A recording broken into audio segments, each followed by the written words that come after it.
오늘 지난주와 같은 본문을 봤어요. 근데 지난주와 같은 요한일서 1장을 보았는데 실은 요한일서 전체를 보는 거나 마찬가지다라는 느낌을 가지고 우리가 오늘 하나님 말씀을 나누면 되겠습니다. 그 지난주도 말씀했지만 그 요한이 사도 요한이 자기의 그 신앙과 지나온 그 믿음의 삶을 하나님과 사귐이라는 그런 표현으로 정리를 했다라는 것을 우리가 지난주에 확인을 했어요. 그러면서 이제 굉장히 이 부분에 대해서 우리가 깊이 있게 생각할 또 필요를 느끼고 또 거기에서 또 큰 은혜를 받게 되는데, 비교했던 사람이 그 사도 바울을 우리가 비교해 보았잖아요. 근데 사도 바울의 인생을 되돌아보니까 사도 바울의 인생은 선한 믿음의 싸움이었다, 이렇게 우리가 또 확인을 했지 않습니까? 그걸 보면서 이 요한의 그 똑같은 하나님의 사도요, 믿음의 사람, 신앙인으로서 살아가는 그들의 삶의 모습이 이 두 말에 굉장히 차이가 있구나라는 것을 확인을 했죠. 말씀드린 것처럼 사도 바울 같은 경우는 자신의 인생을 돌아보면서 디모데 후서 4장에 이제 하나님 편에 가기 전에 내가 선한 싸움을 싸우고 나의 달려갈 길을 마쳤다, 이렇게 표현했듯이 그 자신의 인생이 정말 믿음 안에서, 복음 안에서 아주 힘들고 어려운 그런 싸움이었다, 이렇게 표현을 했고, 사도 요한은 오늘 본문에서 하나님과의 사귐을 얘기하고 있어요. 사귐. 그래서 이 하나님과의 사귐, 이 부분을 이제 우리가 좀 앞으로 또 연구하고, 이 부분을 깊이 연구하고 묵상하고, 그리고 하나님의 그 의도, 또 하나님 믿는 신앙의 그 아름다움, 깊이, 그 성수, 이런 것들을 한번 배워보기를 원해요.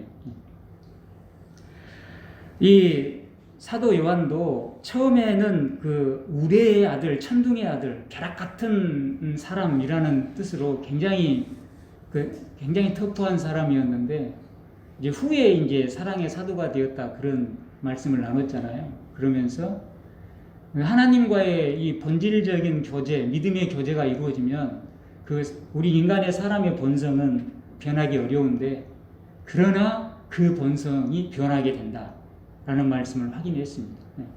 그리고 오늘 우리 이 땅의 그리스도인들이 하나님을 믿으면서도 우리들이 버려야 할, 또 우리들에게 있어서 좋지 못한 우리의 나쁜 본성들이 변하지 않고 있다면, 그것은 아직 우리가 오늘 사도 요한이 하나님과의 그 사귐처럼 본질적인 그 깊이 있는 사귐과 하나님과의 그 교제가, 만남이 이루어지지 못하고 있다라는 반증이라고 또 우리가 말씀을 드렸어요. 근데 그 베드로 같은 경우는 사도 요한보다 훨씬 더 성질이 급한 사람인데, 그럼에도 불구하고 베드로 후서 1장 보니까 베드로가 그 믿음의 덕이라는 말을 하더라. 믿음의 덕이라는 말을 하더라. 그리고 신성한 하나님의 성품에 참여하는 자가 되었다. 또 되자라는 말을 하더라. 그걸 보면서 하나님의 성령님과의 교통, 하나님과의 그 만남은, 깊은 사귐은 그 베드로를 변화시키듯이, 또 사도 요한을 변화시키듯이, 그리고 사도 바울을 변화시키듯이 오늘 우리들도 본질적으로 다시 태어나게 하는, 그게 중생이죠. 다시 태어나게 하고 본질적으로 변화시킬 수 있다라는 말씀을 보았습니다. 이 사도 요한이 그 기록한 성경을 보면 첫째가 요한복음이잖아요. 요한복음. 그 다음에 이제 요한 서신이라고 해서 요한 1서, 2서, 3서가 있고, 그리고 이제 마지막에 요한 계시록이 있어요. 근데 이것들을 쭉 한번 보면 우리가 여기서 이 사도 요한의 그 신앙과 그리고 그 믿음, 그 삶의 색깔들을 우리가 볼 수 있는데, 여기서 우리가 많이 발견하게 되는 게 뭐냐면 거처라는 거예요. 거처. 그래서 이 사도 요한이 기록한 이 요한복음이 매우 어려운 복음입니다. 매우 어려운 책이에요. 이 요한 일서도 우리가 읽어보면 우리가 좀 익숙한 부분이 있어요. 뭐 하나님은 사랑이시다. 뭐 굉장히 쉽게 다가오죠. 그런데 자세히 보면 쉽게 다가온 것 같지만 실상은 매우 어려워요. 매우 어려워. 이것이 이것이고 또 이것이 저것이고 저것이 이것이니 그것이 그것이다 뭐 이런 식으로 나가는데, 이게 굉장히 하나의 사실만 보면 하나님은 사랑이다 그럼 매우 쉬운데, 그걸 다른 부분하고 또 이어서 봐버리면 굉장히 어려워요. 그리고 요한이 서신을 보면, 요한이 기록한 이 성경책을 보면 굉장히 어려워요. 깊이가 있어요. 그래서 우리 그 목회자들도 그 부분으로 얘기는 많이 하지만 그 요한의 그 서신을 전체적으로 통달해서는 거의 안 봐요. 안 보고 오히려 바울 서신이나 바울 책을 훨씬 잘 보죠. 왜냐하면 그쪽이 훨씬 이해하기는 쉬워요. 쉽게 되어 있어요. 그러니까 바울은 그 성격 자체도 이렇게 지적인 사람이고 이렇게 잘 분석을 해놨어요. 분석적인 사람이야. 그래서 우리가 무슨 일을 하든지 자기의 그 성품과 은사대로 모든 일을 하잖아요. 우리가 어떤 일을 하든지 하나님을 섬겨도 자기의 성품과 은사대로 섬기는 거예요. 근데 바울 같은 경우는 굉장히 지적인 사람이고 또 분석적인 사람이에요. 그래가지고 이걸 잘 분석을 해놨어요. 분석이 잘 돼 있다라는 것은 우리들이 접근하고 이해하기가 쉽다라는 거예요. 근데 요한 같은 경우는 분석을 해놓은 것 같은데 이 분석이 아니고 이것이 하나로 뭉쳐져 있는 거예요. 분리가 안 돼요. 분리가. 요한은 하나하나 이야기를 하는데 사랑을 이야기하고 믿음을 이야기하고 또 선행을 이야기하는데 이것이 따로 뚝뚝뚝 떨어져 있어야 우리가 이해하기 쉬운데, 떨어져 있는 것 같은데 실제는 하나로 뭉쳐 있는 거야 이게. 그게 굉장히 어려운 거예요 이게. 그런데 이 이제 요한의 그 서신과 요한의 신앙, 또 요한을 통해서 하나님께서 우리에게 말씀하시고자 하는 그 신앙의 그 수준을 이제 우리가 이해하기를 이제 원해요.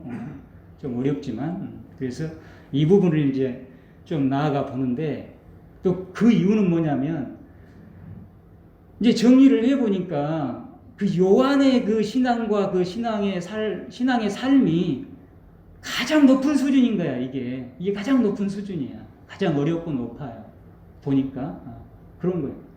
그래서 이제 이해를 하기 위해서 지난 시간도 조금 들어갔지만 오늘 좀 더 들어가 보면 이런 특색이 있어요. 요한은 그의 그 성경을 통해서 기록한 성경을 통해서 빠짐없이 강조한 게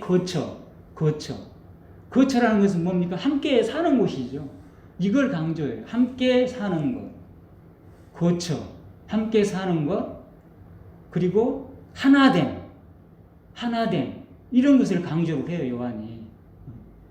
그러니까 요한의 그 신앙과 삶과 신앙과 사고는 분리되어 있지를 않아요. 이 분리하는 개념이 없어요, 요한은.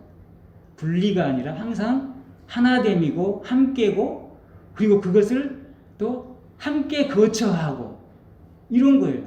제가 이제 한번 하나하나 이제 조금씩 이해를 돕기 위해서 이제 정리를 해 드려볼게요. 그 요한은 먼저 요한복음을 보면 그 거처라는 말이 어디가 나오냐면 요한복음 14장에 나와요. 14장에. 그러니까 요한은 우리가 이런 인식을 가져야 돼요. 요한의 신앙은 분리하는 신앙이 아니고 서로 나누는 신앙이 아니고 항상 함께하는 신앙이에요. 함께하는 신앙. 그 함께하려면 어디서 함께할 것인가? 같이 함께 거주하는 그곳. 함께한다는 것은 거주하는 곳이 있다는 것이고, 거처가 있다는 것이고, 거주하는 곳에서 함께 이제 거주하는 것이에요. 요한은. 그런데 이제 그 바울 같은 경우는 함께 거주해도 그 안에서도 서로 분리되는 그런 이야기가 나와요. 분리되는 거. 이건 우리가 잘 알죠. 예를 들면 로마서 그 7장을 보면 바울이 이런 이야기를 하잖아요. 바울이 이제 완전히 그 예수님을 믿고 변화된 이후에 하는 얘기가 그거잖아요. 오라 나는 공고한 사람이다. 이런 얘기를 하지 않습니까? 오라 나는 공고한 사람이다. 로마서 7장에 보면 이 사망의 몸에서 누가 나를 건져내랴. 이렇게 얘기하는 그 이유가 뭐예요? 내 속사람으로는 하나님의 법을 즐거워하되 내 지체 속에서 한 다른 법이 내 마음의 법과 싸워 내 지체 속에 있는 죄의 법으로 나를 사로잡는 것을 보는도다. 그러니까 뭐죠? 이 바울은 굉장히 지식적이죠. 그리고 제가 서두에 말씀드린 것처럼 굉장히 분석을 잘 해놨어요. 분석적으로. 항상 분석을 잘해. 이 분석을 잘 나눠주니까 우리가 이해하기가 좀 더 쉬워. 그죠? 근데 바울은 벌써 뭘 얘기하고 있어요? 내가 한 법을 깨달았는데 내 안에 선을 행하기 원하는 나에게 또 악을 행하는 나가 또 함께 있더라. 이 이야기야, 이 이야기. 그러니까 뭐죠? 바울은 뭐죠? 서로 지금 바울이라는 한 사람이라는 거처가 하나죠. 지금 바울이라는 한 사람 안에 다시 말하면 거처가 분명히 하나인데 바울을 거처로 보면 거기에 뭐가 들어있어요? 서로 다른 것이 들어있는 거예요. 그죠? 하나님의 법을 행하고자 하는 내가 들어있고 그 다음에 세상의 그 죄를 따라가고자 하는 세상의 법을 따르는 또 다른 내가 들어있는 거야. 이게 이 바울은 항상 이런 거예요. 이렇게 서로 하나의 거처지만 서로 분리되어 있는 그런 것을 이제 바울은 우리에게 알려주고 있고 바로 그것이 바울의 이제 뭐예요? 그 마음이고 그 지금 신앙의 상태라는 것이에요. 근데 요한은 그런 것이 없어요. 전혀. 예를 들면 제가 요한복음 14장을 한번 봐볼게요. 이렇게 얘기하는 거예요. 이게 이제 그 예수님께서 하나님 나라로 이제 가실 것을 말씀하시면서 하는 거예요. 너희는 마음에 근심하지 말라. 하나님을 믿으니 또 나를 믿으라. 이거예요. 그러면서 내 아버지 집에 거할 곳이 많도다. 그러니까 우리가 이 사복음서가 있는데 사복음서가 있어서 4명의 제자가 각각의 4복음서를 기록했는데 각각 기록해 놓은 것을 보면 그 사람의 그 신앙에 따라서 기록을 다 해놓은 거예요. 그게 영향을 미치는 거예요. 그러니까 마태는 마태의 그 믿음의 입장에서 기록을 한 거야. 마태가 중요시 여기는 신앙이 있을 거 아니에요. 근데 요한은 요한이 또 바라보는 그 하나님과 예수님과의 교제 속에서 얻은 그 은혜와 그 하나님의 말씀을 중심으로 기록을 한 거예요.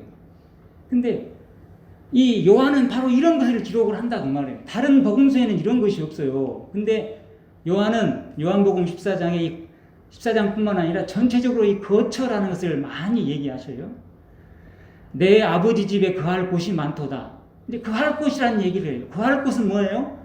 요한이 거할 곳이라는 것은 함께 거할 곳이에요. 함께 거할 곳. 분리되는 것이 아니고 서로 나누는 것이 아니고 함께 살 곳. 그 다음에 14장 3절을 보면 가서 너희를 위하여 거처를 예비하면 예수님이 하신 말씀이에요. 가서 하늘나라에 너희를 위해서 거처를 예비하면 내가 다시 와서 너희를 어떻게 내게로 영접하여 나 있는 곳에 너희도 있게 하리라. 예수님이 이렇게 말씀하고 있습니다. 그러니까 뭐예요?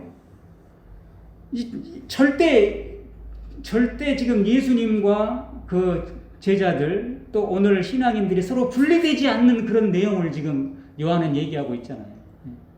예수님께서 가서 거처를 예비하면 그러면 거처를 예비하면 그걸로 끝나는 것이 아니라 다시 와서 그 다음에 어떻게 해요? 우리들을 예수님의 제자들을 신앙인들을 어떻게? 예수님 있는 곳에 함께 있게 하겠다 그 말이죠. 그 말은 무슨 말입니까? 예수님과 신앙인들이 또 요한이나 이런 제자들이 어떻게? 함께 거처를 할 것이다. 함께 거처를 할 것이다. 그것을 얘기를 해주잖아요. 바로 이런 거예요. 이런 거. 또 이제 좀 보면 15장의 포도나무도 마찬가지예요. 포도나무 비유도 보면 예수님이 나는 참 포도나무요 내 아버지는 농부다. 이제 그런 이야기를 하는 거예요. 그러면서 15장 4절에 요한복음 내 안에 거하라 나도 너희 안에 거하리라. 이런 얘기를 하셔요. 이건 예수님의 말씀인데 다른 제자들은 이런 말씀을 기록을 안 했어. 다른 복음서에. 근데 요한은 이런 말씀을 중심으로 기록을 한 거예요. 그러니까 요한의 이 신앙의 특성과 또 요한을 통해서 하나님께서 우리에게 주시고자 하는 그런 믿음의 그 색깔, 또 신앙의 그 수준과 깊이를 우리에게 알려주는 거예요. 이게 포도나무 비유를 왜 예수님이 하셨냐? 그건 뭡니까? 나는 포도나무요, 너희는 가지라. 그가 내 안에, 내가 그 안에 거하면 사람이 열매를 많이 맺나니 나를 떠나서는 너희가 아무것도 할 수 없음이라. 이거예요. 그러니까 예수님이 포도나무 이야기를 한 것은 뭡니까? 예수님과 우리는 어떻게 결코 단절될 수 없는 존재라는 것을 얘기하는 거예요. 그걸 강조하는 거예요. 그러니까 예수님과 우리는 어떻게 항상 함께. 그리고 예수님께서 가서 거처를 예비하면 와서 너희를 데리고 와서 너희랑 나랑 함께 거처를 하겠다. 이 말씀과 같은 거예요. 그러니까 이 요한의 그 신앙은 요한의 그 기록을 통해서 알려주는 하나님의 말씀은 분리라는 것이 없어요. 분리라는 개념이 없어요. 항상 함께예요. 함께. 하나님과 예수님과 우리가 함께. 그 예로 포도나무 예를 든 거예요. 만약에 나는 포도나무요 너희는 가지라 그랬는데 가지가 포도나무에서 떨어져 있으면 어떻게 됩니까? 거기서 이제 말라 죽어버리죠. 그러니까 너희하고 예수님과 우리는 결코 분리될 수 없는 하나여야 함을 얘기하는 거예요. 한마디로. 그렇죠. 분리되지 않아야 또 열매를 맺게 되는 것이죠. 어디 좀 느낌이 오죠? 느낌이? 요한계시록 말씀을 한번 봐볼까요? 요한계시록도 이제 사도 요한이 쓴 건데 우리가 이렇게 이해를 하면 좋아요. 요한복음을 먼저 기록하고 그 다음에 요한서신을 기록하고 그 다음에 요한계시록은 마지막 작품이다 이렇게 좀 이해를 한번 해볼 필요가 있어요. 그러면 우리도 우리 인생을 이제 살지만 인생의 전반기가 있고 또 중반기가 있고 후반기가 있잖아요. 그죠? 그럼 인생의 전반, 후반, 중반, 후반이 가면서 우리의 그 삶의 모습도 바뀌고 신앙의 삶도 다 바뀌어가는 것이. 그죠? 근데 이제 이 요한복음은 요한이 예수님으로부터 직접 들은 그 복음을 기록한 거잖아요. 그리고 요한서신은 예수님으로부터 직접 배운 이 복음을 통해서 요한이 이제 살면서 기록한 것이 요한서신인 거예요. 그러니까 요한서신이 이제 훨씬 더 그 요한의 삶과 연결되어 있다는 걸 알 수 있고, 요한계시록은 이제 하나님 뵙기 전에 이제 기록한 것이 정리적인 차원이 있죠. 근데 이 요한계시록에도 보면 3장 20절에 보면 라오디게아 교인들에게 하는 말이잖아요. 내가 뭐라고 해요? 문 밖에 서서 두드리노니. 그런 말씀을 해요. 내가 문 밖에 서서 두드리노니 너희가 문을 열면, 이제 마음의 문을 열면 내가 너희에게 들어가서 나는 너희로 통해서 먹고 너희는 나로 통해서 먹고 우리가 함께 같이 살게 된다. 살 것이다. 이런 이야기를 하잖아요. 이를테면. 그러니까 뭐예요? 그러니까 이 요한계시록을 통해서 보아도 그 요한이 가지고 있는 그 신앙은 뭐예요? 항상 하나님과 예수님과 성령님과 우리는 분리될 수 없는 거예요. 항상 함께 있어야 돼요. 하나가 되어야 되는 것이. 그것이 이제 그 신앙인 것이죠. 신앙. 그 요한의 신앙이고 요한을 통해서 하나님 말씀하는 신앙. 그러잖아요. 이런 성경은 다른 데는 없어요. 다른 제자들은 이렇게 기록하지 않았어요. 이걸 보면 뭘 알 수 있냐면 그 요한의 그 신앙의 그 독특성과 그리고 요한이 그 하나님과 예수님을 통해서 얻는 그 신앙의 깊이를 우리가 가늠해 볼 수가 있는데 그게 너무너무 깊은 거예요. 그렇지 않습니까? 같이 산다는 표현은 하지 않잖아요. 근데 요한은 절대로 분리가 될 수가 없어. 그리고 요한이 기록한 예수님의 말씀인 요한복음만 보아도 주로 뭘 기록해놨어요? 같이 사는 거, 분리되지 않는 거, 이걸 중심으로 기록을 해놨어요.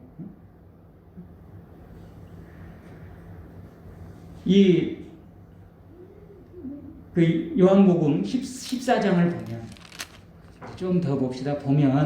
이어서 보면 이런 내용을 나와요. 예수님이 내가 가서 거처를 예비하면 나 있는 곳에 너희도 있게 하리라. 그러니까 그 도마가 얘기를 해요. 주여, 주께서 어디로 가시는지 우리가 알지 못하거늘 예수님이 가는 길을 어떻게 알겠습니까? 그럴 때 예수님이 하는 말이 뭐예요? 내가 곧 길이요 진리요 생명이니 나로 말미암지 않고는 아버지께로 올 자가 없느니라. 이런 얘기를 하죠. 근데 여기도 보면 요한의 그 신앙의 그 요한 서신의 그 독특성이 나와 있어요. 예수님이 하시는 말씀인데 뭘 기록했어요? 예수님이 길이고 진리고 생명이다. 그러니까 뭐예요? 예수님이 길도 되고 진리도 되고 생명도 되는 거예요. 길과 진리, 생명을 서로 이렇게 구분해 놓지를 않고 길이고 하나님께로 가는 길이고 또 예수님이 진리고 하나님의 진리고 또 예수님이 생명이에요. 그러니까 길과 진리, 생명이 서로 구분되어 있는 것 같지만 실제는 하나인 거예요. 다 하나. 뭘로 하나 되는 거예요? 예수님으로 하나가 되는 거예요. 이게 요한신앙의 독특성이에요. 그래서 그러면서 요한복음 14장 7절에 예수님이 얘기하잖아요. 너희가 나를 알았더라면 내 아버지도 알았으리로다. 이제부터는 너희가 그를 알았고 또 보았느니라. 그러니까 요한이 기록한 이 요한복음을 보면 예수님께서 어떻게 하신 말씀을 기록해 놓은 거예요? 예수님께서도 너희가 나를 알았다면 누구를 알았다고요? 하나님을 알았다고. 응? 너희가 이제는 나를 봤으니 또 누구를 본 거예요? 하나님을 본 거예요. 그러니까 예수님의 그 신앙도 뭐예요? 하나님과 예수님이 서로 분리가 안 되는 거예요. 분리가. 그렇잖아요. 예수님이 지금 알려주는 신앙도 너희가 나를 알았다면 하나님을 알았다라는 거예요. 예수님을 알면 하나님을 안다는 거예요. 그리고 예수님을 봤다면 하나님을 봤다는 거예요. 그러니까 이 신앙이 어떤 신앙인지를 알겠죠. 그때 이제 빌립이 이걸 이해를 못하죠. 우리는 그러니까 이 예수님과 하나님, 성령님 우리가 함께 있는, 거처를 함께하는, 하나가 되는 이걸 이해를 못해요. 우리는 이해를 못해. 항상 우리는 분리주의적인데 익숙해요. 우리 인간들은. 그래서 이 요한의 신앙의 수준을 못 이루는 거예요. 우리는 항상 분리해요. 분리. 너는 너고 나는 나고 항상 이렇게 가는 거예요. 빌립이 이해를 못하고 예수님을 알면 하나님을 알고 예수님을 보면 하나님을 봤다라고 얘기를 했는데도 이해를 못하고 예수님 하나님을 우리에게 보여주옵소서 이런 얘기를 하는 거예요.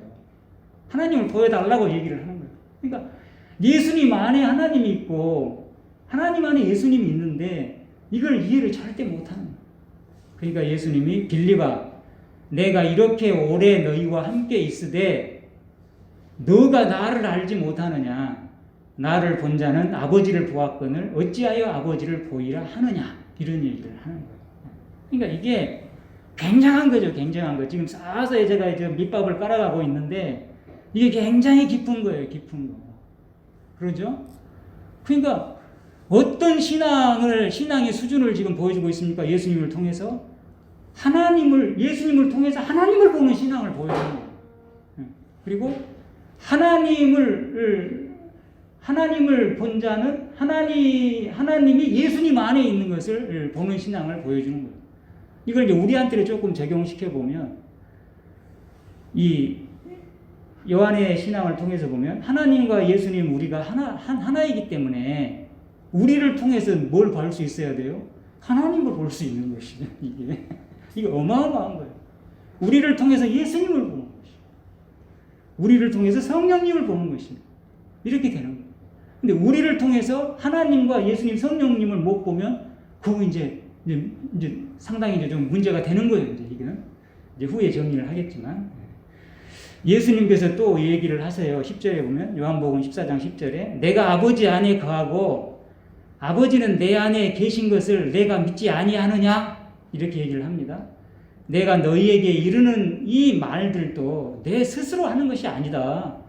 다 하나님께서 내 안에 계셔서 하나님께서 하나님의 일을 나를 통해서 내 안에서 하시는 것이다. 이런 얘기를 해요. 할렐루야. 네, 진짜 엄청난 건데 좀 어렵죠. 이해가 좀 안 되죠. 굉장히 어려운 부분. 그러니까 바로 이거예요. 예수님이 지금 우리에게 보여주는 게 뭡니까? 요한복음을 통해서 보여주는 게 바로 예수님은 하나님 안에 있고 하나님이 예수님 안에 있는 거예요. 그 예수님이 하는 모든 것은 예수님이 하는 게 아니에요. 예수님을 통해서 하나님이 하시는 것이에요. 그걸 얘기를 해줘요. 그러니까 이 너희와 우리라는 것은 서로 분리될 수 없는 하나의 신앙의 공동체임을 얘기를 해주는 거예요. 그러니까 거처라는 이야기도 하고 너희가 문을 열면 내가 들어가서 너희와 함께 먹고 마시고 같이 살 것이다. 이야기를 하는 것이에요. 그리고 이제 20절에 보면 예수님이 좀 더 설명을 해줘요. 그날에는 내가 아버지 안에 너희가 내 안에 내가 너희 안에 있는 것을 너희가 알리라. 이런 얘기를 해줘요. 이게 이제 성령님을 통해서 이루어지는 건데 지금은 모르지만 후에 이제 성령님을 통해 알게 될 것이다. 예수님께서 하나님 안에 또 오늘 우리 그 예수님의 제자들 또 우리 신앙인들이 예수님 안에 또 예수님께서 우리 안에 있는 것을 너희가 알게 되리라. 그러니까 뭡니까? 굉장히 어떻게 조금 하나님 말씀을 조금 듣다 보니까 그 요한의 신앙이 요한을 통해서 하는 그 하나님의 신앙이 무엇을 추구하고 또 무엇을 우리에게 얘기하려고 하는지 그것을 우리가 조금씩 알겠죠. 알아가지죠. 근데 베드로라는 사람은 이제 조금 정리하고 마치고 다음 시간에 또 할게요. 제가 이렇게 짧게 하지만 한 부분만 얘기한 것이 아니고 굉장히 넓은 스펙트럼을 지금 다 정리해 가고 있는 것이에요. 그 베드로라는 사람은 뭡니까? 이 생각하고 마음하고 행동이 일치하지 않는 사람이에요.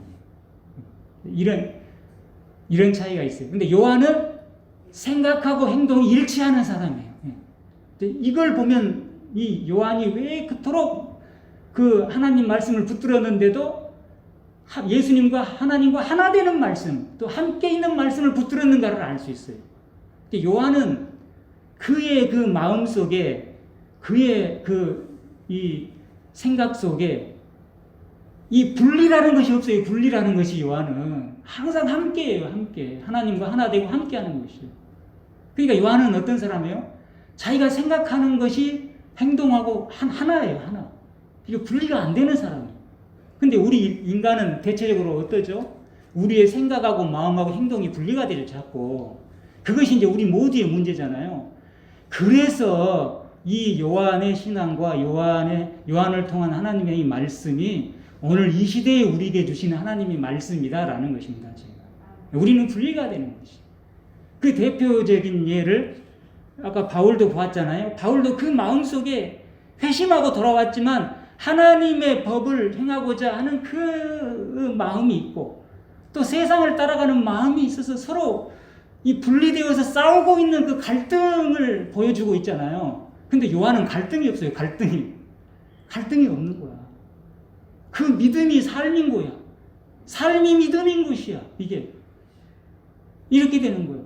베드로 같은 경우도 베드로를 좀 설명하고 오늘 정리를 하면 베드로가 한번 생각을 해보세요. 머리가 좀 나쁜 사람일까요? 머리가 좋은 사람일까요? 우리는 베드로 하면 그냥 무식하고 행동주의적이고 이렇게만 이해를 했는데, 제가 이 성경을 계속 연구하다 보니까 베드로가 성질이 급하고 좀 행동주의적이고 한데 머리는 있는 것 같아요. 베드로가 분석력이 있어. 왜냐하면은 한번 한 말씀을 들으면 한번 좀 이해가 될 거예요. 예수님과 이 예수님의 제자들이 3년 동안 이렇게 서로 공생의 사역을 했지 않습니까? 했는데 예수님하고 이 서로 대화함으로써 성경 이 복음서, 사복음서를 이루어가는, 하나님의 구원의 역사를 이루어가는 제자가 주로 누구예요? 베드로예요. 베드로하고 예수님하고 대화를 통해서 이루어져 가는 거예요. 그걸 보면 베드로가 이 머리가 없는 사람이면 그런 얘기를 할 수 없었을 거예요. 물론 하나님의 은혜를 받아서 얘기를 했지만, 이제 하나 좀 보면, 마태복음 16장에 보면 빌립보 지방의 가이사라라는 곳이 나와요. 거기서 예수님이 이제 제자들한테 묻잖아요. 사람들이 나를 누구라 하느냐라고 예수님이 물으니까 제자들이 뭐라고 대답을 했어요? 어떤 사람들은 예수님을 보면서 예수님 6개월 전에 오신 세례 요한이라고 얘기를 하고, 세례 요한이 살아왔다 이렇게 얘기를 하고, 또 어떤 사람은 엘리야 선지자다, 진짜 하늘에서 불을 내리고 이런 엘리야 선지자다 이를테면, 이렇게 이제 예수님의 기적을 많이 행했기 때문에 그렇게 이제 예수님을 이해한다라고 얘기를 하고, 또 어떤 사람은 예레미야 같은 그런 선지자 중에 하나라고도 말을 합니다. 이렇게 이제 대답을 하죠. 그때 이제 예수님이 제자들한테 직설적으로 물어요. 그러면 너희는 나를 누구라 하느냐? 그때 대답한 사람이 누구예요? 베드로예요. 베드로. 다른 사람은 대답이 없어. 베드로가 대답을 해. 뭐라고 대답했습니까? 주는 그리스도시요 살아계신 하나님의 아들이시니이다. 이 마태복음 16장 16절쯤 될 거야. 아마 이게 엄청 중요해가지고 우리도 그러네 16장 16절 그러니까 마태복음 16장 16절이야. 딱 외우기 좋죠. 베드로가 대답하는데 주는 그리스도시요 살아계신 하나님의 아들이시니이다. 놀라운 대답을 내버린 거예요. 그러니까 예수님께서 시몬아, 베드로의 또 다른 이름이 시몬이잖아요. 시몬. 그래서 요한의 아들 시몬아 노래도 있잖아요. 시몬아 너가 복이 있도다. 이것을 너에게 알게 한 분은 혈육이 아니고 우리 인간 육체를 가진 존재가 아니고 하늘에 계신 내 아버지다. 이런 얘기를 합니다. 그러면서 베드로를 엄청 축복을 하죠. 그러니까 뭐예요? 베드로가 이렇게 좀 무식한 사람만은 아닌 거예요. 지금 보면. 그렇죠. 이런 대화를 하는 게. 그 다음에 이제 이 사건 이후에 예수님께서 그리스도고 하나님의 아들이신 것을 알려준 이후에 그때부터 이제 예수님이 무엇을 얘기를 했습니까? 내가 십자가에 못 박혀 죽을 것이다 라는 얘기를 하는 거예요. 그러니까 또 누가 나서요? 베드로가 나서가지고 주님 절대로 죽을 수 없습니다 이야기를 하잖아요. 베드로가 막 예수님을 만류하는 거죠. 아니 죽다니요. 죽을 수 없습니다. 그때 예수님이 하는 말이 사탄아 내 뒤로 물러가라. 너는 나를 넘어지게 하는 자로다. 너는 하나님의 일을 생각 안 하고 사람의 일만 생각하는구나 라고 이제 책망하시죠. 이 베드로 입장에서는 예수님이 돌아가시면 안 되잖아요. 같이 왕 노릇 해야 되는데, 그러니까 돌아가신다고 하니까 주여 죽지 마옵소서 막 붙들고 난리가 난 거죠. 그러니까 예수님이 너는 사탄이다. 사탄이다. 이놈아. 이런 말이죠. 한마디로. 너 사탄이야. 너는 나를 넘어지게 하는구나. 나도 사실 죽기 싫은데 싫지만 내가 죽는 거잖아. 예수님도. 왜 나를 유혹하고 넘어지게 하느냐? 너는 왜 너의 일, 사람의 일만 생각하고 하나님의 일을 생각 안 하느냐? 이런 이야기를 하는 것이죠. 이런 등등. 굉장히 베드로는 이 복음서가 이루어지는 데 있어서 엄청나게 중요한 역할들을 많이 해요. 근데 사도 요한은 성경에서 보면 사도 요한의 이야기를 우리가 들어봤습니까? 사도 요한의 메시지는 없어요. 하나도. 조용한 사람이야. 조용한 사람. 사도 요한은 없어요. 지난주에 말씀드렸던 하늘에서 불이 내려 사마리아를 태우게 해달라고 기도할까요? 이것도 요한이 얘기했다고 하지만 요한의 형인 야고보와 요한이 함께 얘기한 것이에요. 그거 하나 있고, 그리고는 요한이 한 말이라고는 요한복음 13장에 보면 딱 한마디 했어요. 한마디. 주여 누구니까? 딱 한마디. 요한복음 13장에 보면 그 한마디밖에 없어요.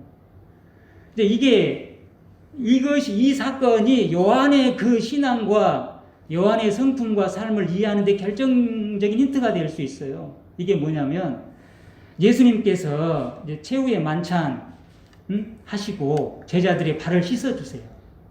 발을 씻어주셔. 그 다음에 이제 예수님이 얘기를 하죠. 너희 중 하나가 나를 팔 것이다. 예수님이 괴로워하시면서 제자들을 보시면서 너희 중에 한 사람이 나를 팔 것이다. 그러니까 제자들이 어떻게 했어요? 서로가 서로를 보면 누가 예수님을 팔지 막 의심하고 있었어요. 요한복음 13장에 보면. 그때 이 사도 요한은 뭐하고 있었냐면 요한복음 13장 23절을 보면 예수의 제자 중 하나 곧 예수님이 사랑하시는 자가 예수의 품에 의지하여 누웠는지라. 할렐루야. 이게 좀 느낌이 옵니까? 요한이 어떤 사람인지를 알 수 있죠. 처음에는 우리의 사람이었는데 변화돼가지고 나중에는 예수님 따라다니면서 어떻게 됐어요? 아니, 베드로는 이렇게 막 메시지가 있고 말이 있어. 그런데 요한은 말도 없어. 근데 뭐 하고 있는 거예요? 항상 예수님 품에 의지하여 누워 있는 거야. 그러니까 뭐예요? 이걸 봐도 우리가 좀 느낌이 오죠. 요한은 예수님하고 분리될 수가 없는 거예요. 보면 항상 예수님 품에 있는 거예요. 품에 있어. 그렇죠. 예수님을 벗어나 있지를 않아. 예수님 품에 있어. 그러니까 이 요한의 이 성품이나 이 신앙을 잘 설명해 주는 것이 바로 이거예요. 최후의 만찬 때 우리 그림도 보면 나와 있잖아요. 한 제자가 예수님 품에 있는 그림이 있죠. 바로 그것이 요한의 신앙의 색깔이고 삶의 스타일이고 요한의 신앙이고 그것이 삶인 거예요. 그렇게 되는 거예요. 그때 이 베드로가 그러니까 중요한 순간마다 그것을 리드하고 그것을 인도해 가는 사람은 베드로예요. 베드로가 머리로 이제 머리짓을 해요. 누구한테? 요한한테. 예수님 품에 누워 있는 요한한테 머리로 딱 사인을 준 거야. 무슨 사인을 줬냐면 그 사람이 그 제자가 누군지 한번 물어봐라는 것이죠. 그때 요한이 딱 한마디 성경 속에 나온 요한의 그 육성이 그 한마디예요.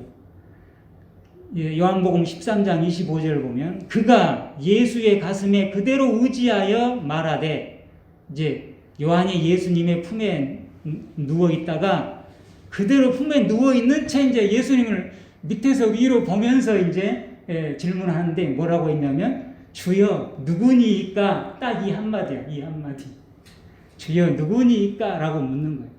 그러니까 예수님께서 내가 떡 한 조각을 적셔다 주는 자가 그니라 하고 떡 한 조각을 누구한테 줬어요? 가룟 유다에게 딱 준 거예요.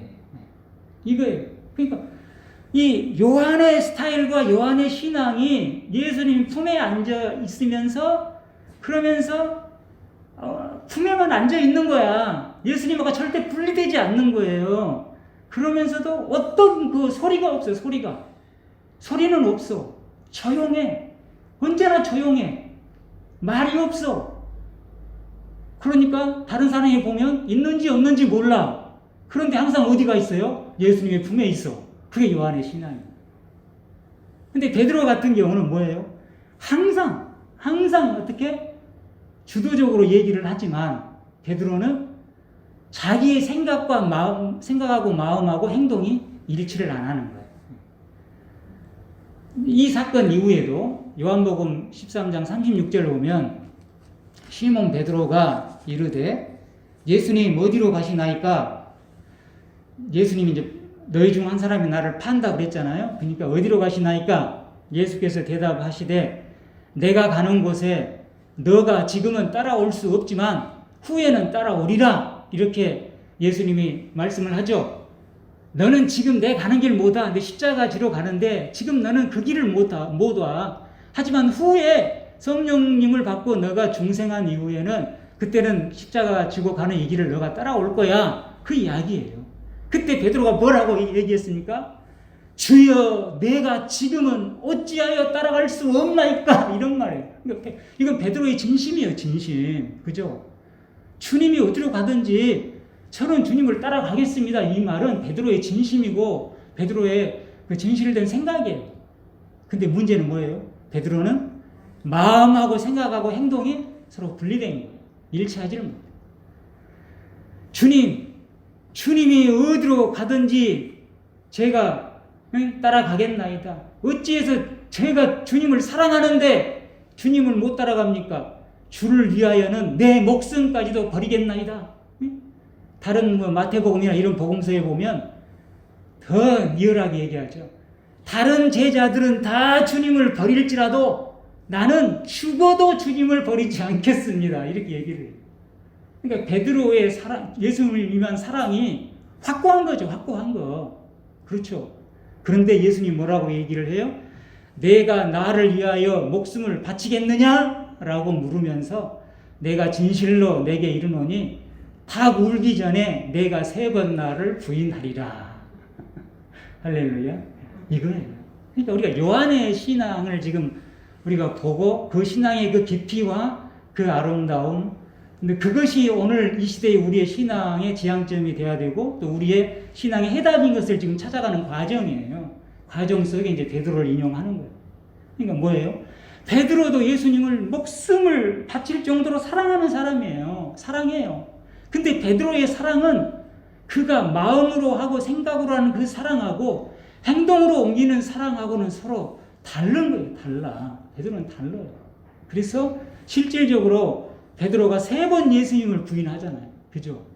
근데 요한은 말도 없어. 있는지도 없는지도 몰라. 그런데 어디에 가 있어요? 항상 주님의 품 안에 있는 거야. 주님의 마음 가장 가까이에 있어. 할렐루야. 이것이 우리의 신앙이 되어야 할 줄로 믿습니다. 바로 이거예요. 우리가 가정을 얘기해도 그래요. 서로 만났어. 사랑해서 만났어. 그럼 어떻게? 사랑하니까 같이 사는 거야. 그죠? 같이 사는데 요한식으로 보면 사랑해서 같이 살기 때문에 뭐예요? 아무 아무 문제가 없는 거예요. 사랑하기 때문에 같이 살고 또 사랑해서 같이 살기 때문에 어떻게? 요한식으로 보면 절대로 떨어질 수가 없어. 분리될 수가 없는 거야. 항상 함께. 이렇게 되는 거예요. 근데 베드로 같은 경우는 뭐예요? 사랑해서 같이 사는데도 뭡니까? 그 사랑하는 그 마음하고 사랑해서 같이 사는 그 삶하고 뭐가 있는 거예요? 항상 갈등이 있는 거야. 이게 일치를 못하는 거예요. 이렇게 되는 거예요. 정리를 하면서 조금 더 요한을 설명해 보면 요한은 이처럼 그거잖아요. 응? 하나 더 밖으로 나가보면 우리들도 막 아무 얘기가 없어. 나는 뭐 하겠다 이런 말이 없어. 베드로처럼 없는데 중요한 순간마다 항상 함께 있는 사람이 있어. 나는 뭐 하겠다라는 말이 없는데도 진짜 중요한 순간에 항상 함께 있는 사람이 있어요. 말도 없는데 항상 함께 있어. 보면 다른 사람은 다 가버렸는데 그 사람은 항상 함께 있어. 보니까 그건 뭐예요? 그 사람이 진실로 사랑한 사람이잖아요. 바로 요한이 그런 거예요. 요한은 주여 예수님 팔 사람이 누구니까 그것도 베드로가 시켜가지고 억지로 한번 말했고 그 이후에는 아무 말도 없어. 예수님을 사랑한다는 말도 없고 뭐 사랑하겠다는 말도 없고 그런데 요한은 항상 예수님 품에만 있는 거야. 그리고 다른 사람은 다 예수님을 부인해도 나는 절대로 그럴 사람이 아니라고 했던 베드로. 그 진심이었죠. 진심이었지만 그 행동하고 분리가 돼버리잖아요. 일치하지 못해버렸잖아요. 그 모습 속에서 오늘 우리의 모습을 보는 거잖아요. 오늘 이 땅의 그리스도인들의 모습을 보는 거잖아요. 그런데 요한은 요한복음 19장을 보면 베드로처럼 요한복음 19장을 보면 베드로처럼 절대로 예수님을 떠나지 않겠습니다 이런 말도 안 했어요. 아무 말도 없어. 항상 예수님 품에만 있어. 근데 요한복음 19장 25절을 보면 예수의 십자가 곁에는 예수님의 어머니와 예수님의 이모와 그 다음에 글로바의 아내 마리아와 막달라 마리아가 섰는지라 라는 말씀이 있어요. 베드로는 다 떠나가 버렸고 다 가버렸고 그 베드로의 사랑은 그 마음과 행동이 일치를 못한 사랑인 거야. 그죠? 다 떠나가 버렸어. 근데 예수님의 어머니, 예수님의 이모, 또 글로바라는 사람의 아내인 마리아하고 또 그 예수님을 정말로 사랑하고 물질적으로 후원했던 막달라 마리아가 있었어요. 그리고 또 누가 있었느냐? 요한복음 19장 26절 보면 예수님께서 사랑하시는 제자가 있었어요. 그게 누굽니까? 사도 요한이 있었어요. 다 떠났지만 여자들하고 그 다음에 사도 요한이 거기 있었던 거예요. 사도 요한은 예수님 저는 절대 예수님을 떠나지 않습니다. 버리지 않습니다. 사랑합니다. 이런 얘기를 안 했어요. 그냥 예수님 품에만 있었어요. 근데 그 요한의 사랑은 요한의 신앙은 뭐예요? 예수님을 떠나지 않는 신앙이에요. 그 십자가 밑에 사도 요한이 있었어요. 그러니까 예수께서 자기의 어머니와 사랑하시는 제자 요한이 곁에 서 있는 것을 보시고 예수님이 이제 바로 이제 그 영혼이 떠나가기 바로 직전이에요. 자기 어머니에게 말씀하시되 예수님 어머니에게 말씀한 거예요. 여자여 보소서 아들이니이다. 이렇게 얘기를 해요. 이제 이것은 예수님께서 자기 자신을 가리켜서 여자여 보소서 아들이니이다 이렇게 한 것인지 아니면 사도 요한 함께 있는 예수님 어머니와 함께 그 자리를 지키는 유일한 남자 사도 요한을 보면서 여자여 보소서 사도 요한이 아들이니다 이렇게 했는지는 제가 그건 아예 정확하게 구분하지는 못했어요. 이 부분까지 제가 보지는 못했어요. 근데 둘 중에 하나야. 그러면서 27절에 뭐라고 얘기하냐면 그 요한에게 그 제자에게 이르되 보라 내 어머니라 이렇게 얘기를 합니다. 그러니까 예수님의 어머니를 보고 예수님께서 사도 요한에게 요한아 너의 어머니다. 내 어머니가 바로 너의 어머니다. 그러니까 저는 아들이니다도 예수님을 가리킬 수도 있고 요한도 가리킬 수도 있고 다 가리킨다고 저는 또 생각을 또 해봐요. 이걸 봐도 또 뭘 알 수 있어요? 그 요한복음에 추구하는 그 요한신앙을 보면 구분이 안 되잖아요. 내 어머니가 너의 어머니인 거야. 그렇죠. 그것은 왜 그래요? 서로 사랑하기 때문에 내 어머니가 너 어머니가 되는 것이에요. 사랑하지 않은 사람이라면 나의 어머니가 너의 어머니가 될 수가 없죠. 근데 서로 사랑하니까 나의 어머니가 너의 어머니가 되는 거예요. 이렇게 이제 항상 분리가 되지 않고 함께 가는 것이에요. 그래서 예수님께서 그 제자에게 요한에게 보라 너의 어머니다 라고 하신데 그때부터 그 제자가 자기 집에 예수님의 어머니를 모십니다. 할렐루야. 예수님께서 모셔라 그런 말 안 했잖아요. 그런데도 그때부터 자기 집에 예수님을 모셨다라는 거예요. 이게 바로 요한의 그 신앙이십니다. 그래서 정리합니다. 나머지는 또 다음 시간에 하고 이 부분이 너무 복잡하고 깊어서 좀 몇 번 더 해야 되는데 오늘 본문에서 요한은 하나님과 예수님과 우리가 서로 사귀고 있다라는 얘기를 해요. 사귀고 있다. 근데 이 사귀고 있다라는 것은 더 쉽게 표현하면 하나님과 예수님과 우리가 서로 친구 먹고 있다 그런 이야기예요. 친구 먹고 있다. 펠로우십이야. 펠로우십. 친구 먹고 있다 한마디로 쉽게 표현하면. 그러니까 뭐예요? 이게 이제 이해가 되죠. 요한은 계속 예수님의 품에 안아 있는 사람이잖아요. 그리고 예수님과 하나님과 함께 사는 사람이잖아요. 그러니까 하나님과 예수님하고 관계가 어떤 관계예요? 친구 먹는 관계처럼 그런 관계야. 이건 요한만이 할 수 있는 이야기예요. 요한만이 할 수 있는 이야기. 근데 하나님께서도 이스라엘 백성을 나의 벗이라고 또 다윗도 벗이라고 아브라함도 벗이라고 이렇게 표현을 했잖아요. 이런 관계. 시간이 많이 가서 마치고 다음에 할게요. 요한의 신앙은 바로 이런 신앙이에요. 그 믿음이 삶이고 삶이 믿음이고 요한의 사랑은 서로 분리되지 않는 것이다. 하나님 안에 우리가 있고 우리 안에 하나님이 계시고 결코 분리되지 않는 이 요한의 믿음, 이 하나님과의 사귐, 막 표현은 없지만 항상 분리되지 않고 함께 있는, 아무 말 없이 살지만 예수님 품 안에 항상 있는, 예수님을 지키겠다고 하지 않았, 떠나지 않겠다고 하지 않았지만 십자가 몇 대 함께 있었대. 바로 그 믿음, 그 신앙이 오늘 우리의 믿음과 신앙이 되기를 축복합니다. 기도하겠습니다. 하나님 감사합니다. 오늘 요한의 그 하나님과의 사귐과 그 신앙, 이것을 살펴보면서 너무 깊은 내용이고 방대한 내용이라 또 어려운 내용이라 우리가 조금씩 보고 있습니다. 하지만 이 믿음과 이 삶이 생각과 마음과 행동이 불일치하는 이 시대를 살고 있는 이 땅의 많은 대부분의 사람들에게 분명한 하나님의 메시지고 신앙의 모범이고 표본이고 그리고 마땅히 나아가야 될 믿음의 결국인 것을 우리들에게 보여주시고 있습니다. 우리가 지나온 삶이 어떤 삶으로 살아왔던 그것들을 다 아버지 또 돌아보게 하시고 또 회개하게 하시고 이제부터는 예수님이 우리 안에 우리가 예수님 안에 그리고 하나님 안에 분리되지 않고 함께 나아가는 그 믿음으로 아버지 우리의 믿음이 삶이고 삶이 믿음이 결코 분리될 수 없는 그런 신앙을 이루어갈 수 있는 저희 모두가 되게 해 주시옵소서. 세상은 이제 우리에게 질문을 하고 있습니다. 믿는 것이 무엇이냐? 예수 믿으라고 하는데 그 믿는 것이 무엇이냐라고 역으로 질문하고 있는데 이 땅의 그리스도인들은 아무 대답도 못하고 있습니다.